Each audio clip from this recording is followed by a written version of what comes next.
안녕하세요. 오후 마감 브리핑 시작하도록 하겠습니다.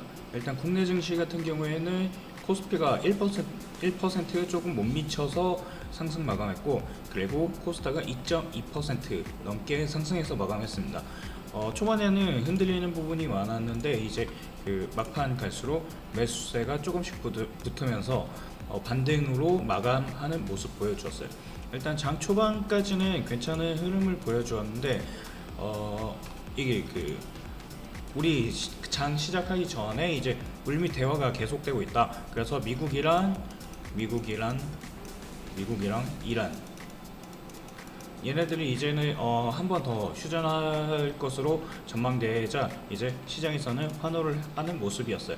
일단 이 부분 때문에 국제유가가 올라가고, 그로 인해서 국내 증시, 미국 선물이라든지 아니면 기타 원유 선물 같은 그런 선물 시장에서 먼저 반응을 했는데, 이제 우리 증시 개장할 때는 호재가 나오면서 이렇게 상승 출발할 수 있게 만들어 주었죠. 하지만 그 장 중에 이제 그 중국 CXMT, 그러니까 그 중국 반도체 산업의 이제 선봉장인 이제 그 창신 메모테크, 그러니까 CXMT가 상장을 하게 되면서 이 부분이 수급 블랙홀이 되는 게 아닌가. 왜냐면 여기에 직접적으로 투자하는 건 어렵다 하더라도 일단 여기에 그 외국계 자본이 이쪽에 일단 단기적으로 수급이 이동하는 그러한 흐름이 보이지 않을까 해서 우려했지만, 일단 상장하자마자 시가총액이 그 9위인가? 하여튼 10위 안에 10위 안에 진입했어요. 그러다 보니까 이 부분이 반도체 업종에 대해서 약간 초반에 부담이었다. 하지만 이제 반대로 오히려 얘네들이 삼성 하이닉스의 삼전 닉스의 그 매출의 10%가 안 되는 걸로 알고 있어요. 그 분기 매출이 삼성전자 하이닉스가 100조 막 그렇게 벌 때 얘네들은 한 10조가 안 되죠. 7, 8조 이런 걸로 알고 있는데, 얘네들 그 정도인데도 이제 시가총액이 상위의 랭크가 되다 보니까 그러면 우리나라 기업 가치는 더 높아져야 되는 게 아닌가 라는 그 원리로서 이제 지수가 막판에 반등 나왔죠. 이렇게 반등해 주었어요. 코스닥은 초반부터 강했는데 약간 사이드칼 기대했지만 이제 정부에서 레버리지를 이제 규제를 하다 보니까 그래서 그런지 이제 레버리지가 조금 힘을 못 쓰는 모습이에요. 그래서 코스피도 그렇고 코스닥도 변동성이 굉장히 많이 줄어들었어요. 이전까지만 하더라도 이제 그 사이드카가 매일 걸렸거든요. 지난주까지만 하더라도 매일 이렇게 변동이, 매수 사이드카 아니면 매도 사이드카 이렇게 계속 걸렸는데, 오늘은 생각보다 잠잠했다라고 라고 생각을 하는데, 그게 아마 그 레버리지 억제 효과가 어느 정도 있지 않았나 하는 생각이 듭니다. 그래서 오늘 증시는 꽤 괜찮았다. 하지만 일단 시장에서는 외국인이 매도를 하고 있죠. 외국인이 매도를 하고 있다는 거는 시장에 이제 어느 정도 차익 실현에 나서는 것으로 보이고, 대신에 기관 자금이, 순매수 자금이 유입되고 있는 건 어느 정도 방어를 해주고 있는 모습이에요. 그래서 일단 국내 증시는 당분간 박스권 내에서 아침에 오전 브리핑에서도 말씀드렸지만 여기 내에서 횡보할 것 같아요. 하지만 하락 추세를 돌려놨죠. 제가 아래 꼬리가 살짝 달렸는데, 아래 꼬리 살짝 달렸죠. 이 부분 살짝 달렸는데, 이 부분이 추세적으로 이어지면은 채널이 이제 상승 아니더라도 일부 반등하는 추세로 바뀔 수 있다는 거 참고하시면 좋을 것 같고요. 그래서 오늘의 그 증시는 딱히 특별한 건 없었어요. 왜냐면은 이제 그동안 불안 요소였던 지난주 불안 요소였던 중동발 긴장이 어느 정도 완화됐고요.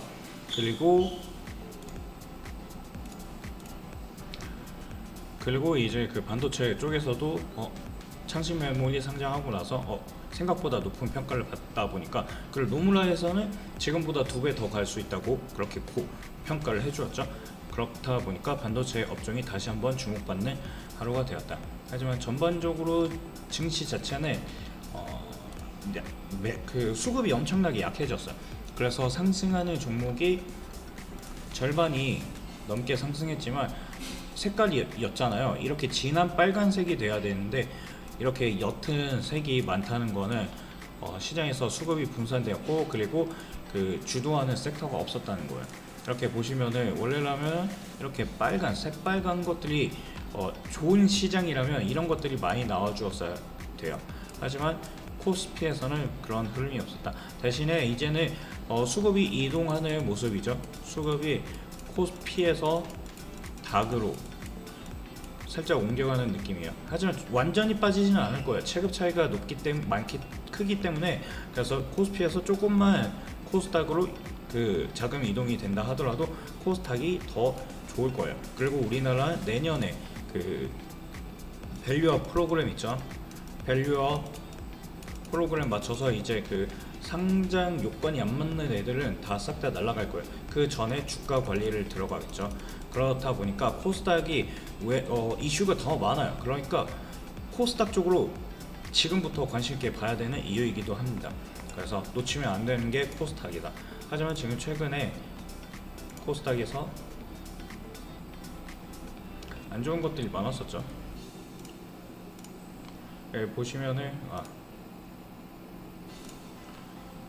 보시면은 코스닥 쪽에 그 시가총액 상위 종목들 중에서 바이오가 많다는 걸 알 수 있는데 알테오젠 이제는 반도체랑 로봇 쪽이 조금씩 올라오고 있는데 기존에는 알테오젠, HLB, 삼천당, 리가캠 그리고 여기에도 코오롱 티슈진 중간에 있었는데 코오롱 티슈진 악재 떴죠.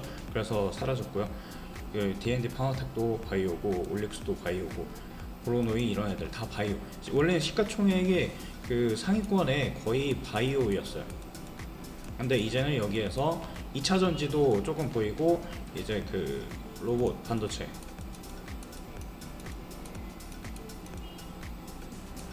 로봇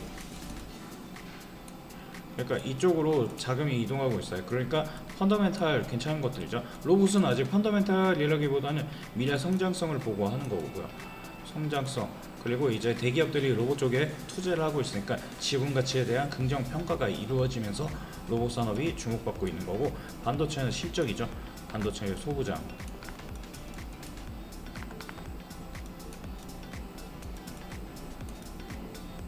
그러니까 이제는 성장성이냐 아니면은 실적이냐 이 두 가지가 코스닥을 이끄는 원동력인데 원래 성장성 하면 바이오였어요. 이 바이오가 성장성이었는데 이제는 바이오가 빠그라지면서 이제는 새롭게 로봇이 부상하고 있다라고 보시면 될 것 같고요.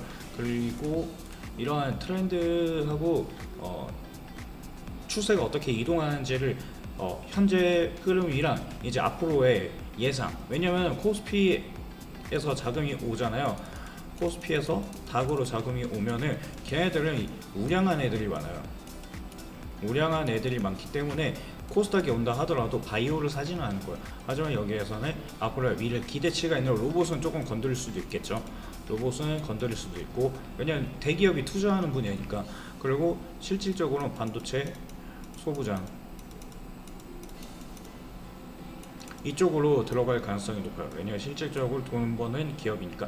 그래서 이 소부장이 엄청나게 커질 것으로 예상하고 있어요. 하지만 닥이 상승을 할 때는 전체적으로 다 끌어올리는 힘이 있으니까 이 부분은 체크해 보시면 될 거고 그리고 바이오라고 해서 완전히 다 죽은 건 아니고 기대 그러니까 그 성장성이라고 말을 하죠. 이제 기술 이전이라든지 아니면 실질적으로 돈을 벌 것으로 거의 확실시되는 애들 쪽으로 자금이 몰릴 수 있다. 왜냐하면 연기금도 그런 애들은 사요. 연기금도 그런 종목들은 사고 있기 때문에 이 부분은 너무 배척하지 말고 왜냐하면 돈을 벌 수 있는 기회가 있으면은 그런 것들을 폭 넓게 봐야지 폭 좁게 보면은 투자할 수 있는 기회가 한정적이 되어지니까 그런 거는 지양하시는 게 좋을 것 같아요. 그래서 제가 이제 코스피에서 이제 코스닥으로 조금의 자금 이동이 있을 수 있다. 그리고 코스닥은 지금 처참하게 깨졌어요. 한 거의 이게 6월부터 깨졌으니까 5월을 그 중순을 고점으로 이때 고점 찍고 반등 나오는 척하다 쭉 빼고 또 반등 나오는 척하다 빼고 계속 이런 패턴을 그러면서 거의 2달 가까이를 시장에서 소외되었죠. 그러다 보니까 이제는 진짜 찐 바닥일 가능성이 높다. 지금 800 구간이 7, 800 구간이잖아. 7, 800 구간이 여기인데 이 구간을 돌파하면서 엄청나게 힘들었잖아요. 그래서 만약에 7, 800이 이제는 지지 구간이 될 수도 있다 라고 보시면 돼요. 그 반대로 생각을 하면 돼요. 돌파하기 전까지는 저항이었다면 돌파하고 나서는 지지로 바뀌거든요. 그러니까 이제는 지지 구간이 7, 800 그 사이 구간이다. 그래서 지금 현재 주가가 이 구간에서 7, 800 구간에서 흔들고 있죠. 그러니까 이 부분을 체크하시면 좋을 것 같아요. 그래서 연말 갈수록 코스닥 쪽에 꽤나 괜찮은 흐름이 나타나지 않을까. 이미 지금 순환이 꽤 많이 되고 있거든요. 순환이 꽤 많이 되고 있어서 원래는 코스닥 자체가 안 좋았는데 제가 이렇게 오늘 코스닥이 이렇게 강했잖아요. 18골 정도로 강했는데 그 이유는 앞서 말씀드린 여러 가지 이유들. 그러니까 정부 정책 기대랑 그리고 이제 그동안 소외되었으니까 찐 바닥일 가능성이 높은 상황에서 적은 돈만 유입된다 하더라도 지수가 빠르게 반등할 수 있는 부분들, 이런 것들이 긍정적으로 남아있다 보고 있으니까 한번 참고해 보시면 좋을 것 같아요. 그래서 오늘 마감 브리핑 여기서 하고 이제는 제가 보고 있는 종목, 근데 제가 실컷 코스닥을 말하고 오늘은 코스피 종목을 말할 거예요. 왜냐면 오늘이 딱 좋은 구간이라 생각을 하고 있기 때문에 오늘이 베스트라고 생각을 해서 먼저 말씀드리려고 하는 거예요.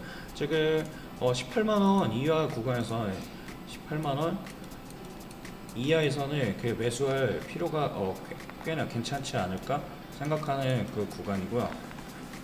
왜냐면은 여기가 18만원 그 밑단 16만원 18만원 이 구간이 얘네들 지키고 싶어하던 지지 구간이에요. 한 17만원 되겠네요. 17에서 18만원 이 구간이 장기 박스권이거든요. 이 구간만 이탈하지 않으면은 다시 한번 반등하는 모습 보여줄 건데, 이때 17만원, 18만원 구간에서 엄청나게 저항받고 또 지지받고 그러한 모습을 보여주었는데, 이제는 셀트리온이 이제 실적 베이스로, 제가 말했죠, 실적 베이스인 종목들은 살펴볼만 하다. 실적 베이스로 상승할 가능성이 무척 높아졌어요.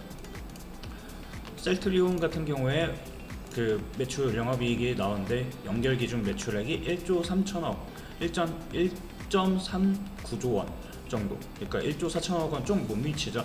그리고 이제 영업이익이 4,500억 나왔다고 공시를 했는데, 이 매출들이 YOY 전년 동기 대비 작년에 비해서 45% 매출이 45% 증가했고 영업이익은 무려 86%나 넘게 상승했어요. 그렇다는 거는 이제 실적이 폭발적으로 나오고 있다는 거예요. 그러니까 실적이 성장하는 것들은 당연히 주가가 올라가야겠죠. 왜냐하면은 그 코스피에서도 잘 보여줬잖아요. 실적이 그 계속해서 펌핑하는 종목 삼성 하이닉스가 주가가 어떻게 올라가는지를 지켜보셨잖아요. 그러니까 결국에는 이러한 작년에 비해서 이렇게 많이 버는 기업인 셀트리온이 주가가 횡보하는 게 말이 될까? 라고 생각을 하면 간단한 산수죠. 그냥 산수가 아니더라도 간단한 그 생각이에요. 지금 작년보다 돈을 엄청나게 벌었잖아요.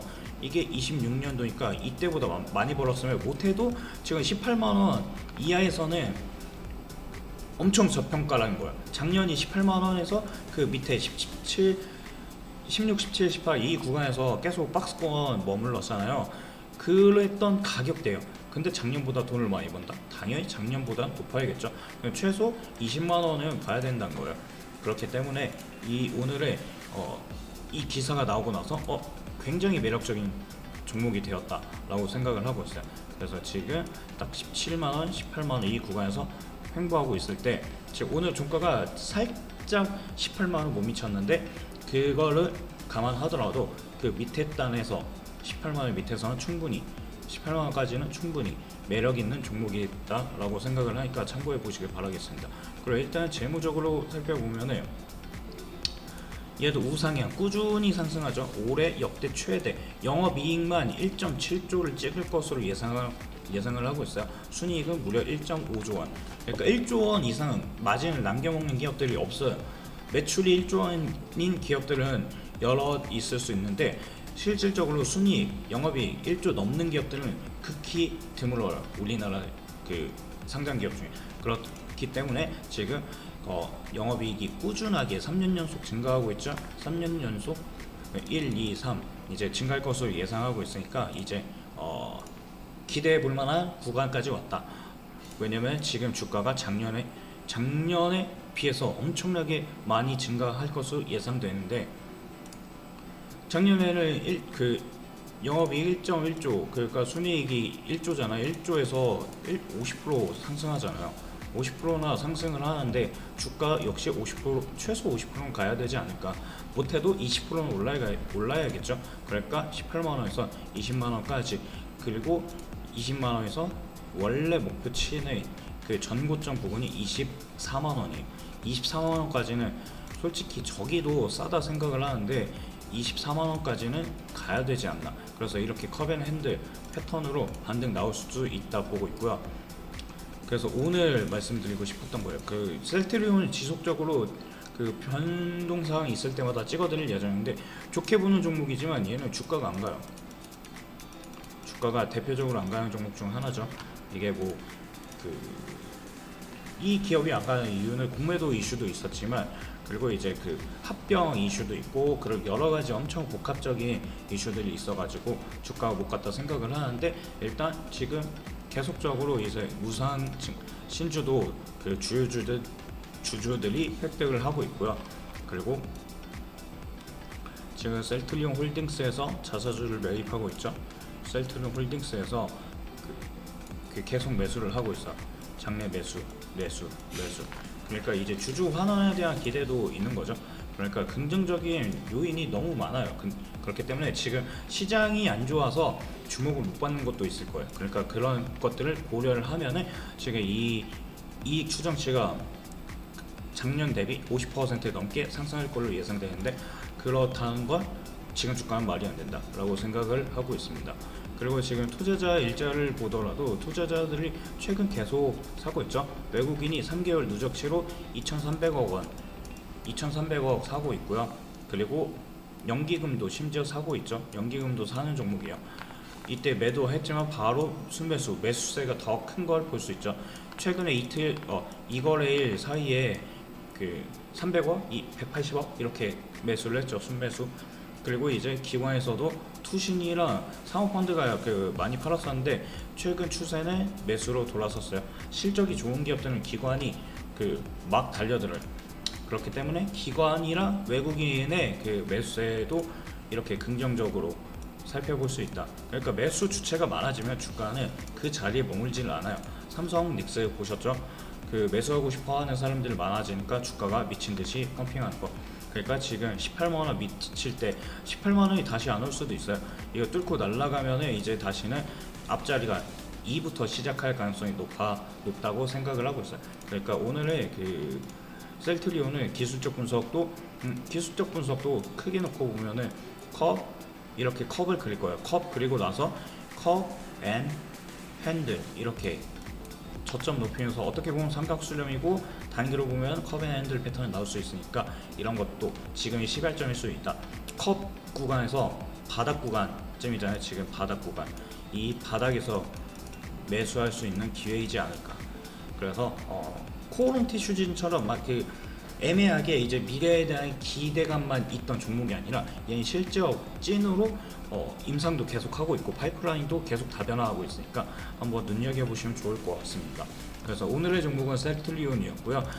내일에는 또 다른 종목을 가지고 찾아뵙도록 하겠습니다. 그래서 이런 종목들에 대한 정보들을 제가 계속해서 알려드린다고 했죠. 이 채널 많은 분들이 관심 주시고 있는데, 지금 이 채널도 입장하시고 싶으신 분들은 왼쪽 하단에 있는 전화번호, 저기 전화번호에다 문자 하나 남기시면 입장하실 수 있다는 거 잊지 마시고 챙겨보시기 바라겠습니다. 그럼 오늘 영상 여기서 마치도록 하고 내일 뵙도록 하겠습니다. 감사합니다.